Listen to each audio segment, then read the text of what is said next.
С западного автовокзала Акжол пассажиры круглый год могут уехать в Таласскую, Нарынскую и Исыкульскую области. Цены на проезд здесь фиксированные. Сейчас эти маршруты хотят перенести на территорию Восточного автовокзала. Но сами пассажиры-перевозчики выступают против.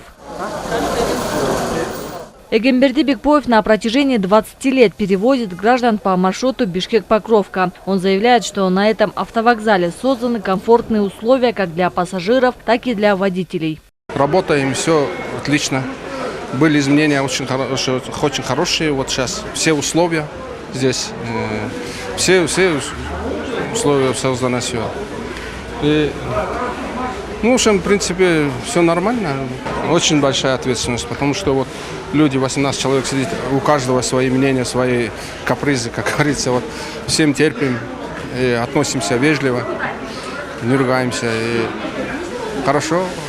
И таксисты, сравнение с таксистами, очень большая разница, потому что у нас дешево.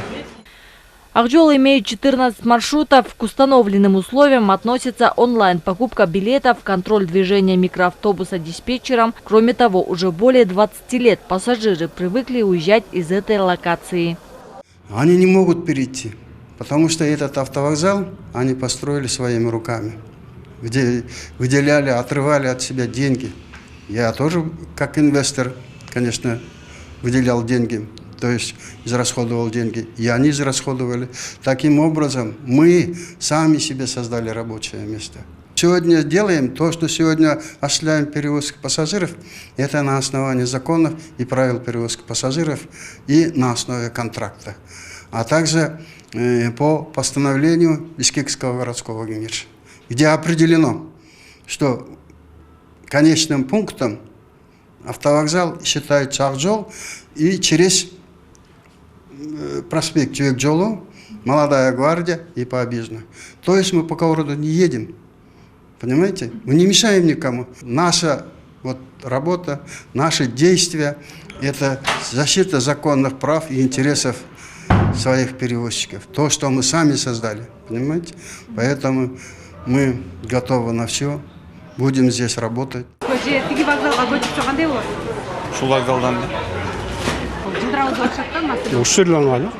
Эту ситуацию прокомментировали в Первомайском акимиате. Здесь сообщили, что постановление, регулирующее работу таксистов вдоль дорог, было подписано еще в 2009 году. Батыш жана чыгыш автобекеттерин кызматкерлери менен ошол жол жээгинде турган эретсиз такси кызматтарын. Мы должны решить вопрос с водителями, которые стоят у обочины и зазывают клиентов. В первую очередь это небезопасно для них и для пассажиров. Мы проведем соответствующую работу. Для тех, кто приезжает в город с запада, конечной остановкой станет западный автовокзал. А кто с востока, то конечным пунктом будет восточный автовокзал.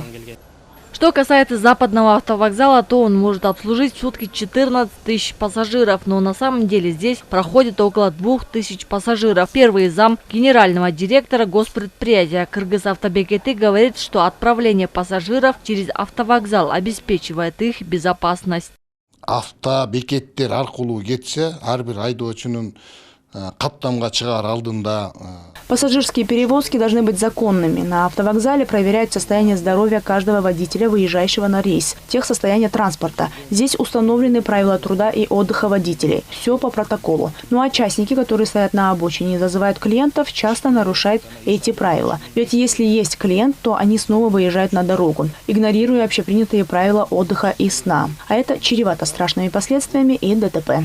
В настоящее время действует ночной маршрут автобусов. Из-за низкого количества спроса среди населения дневные рейсы приостановили. Сейчас их возвращают.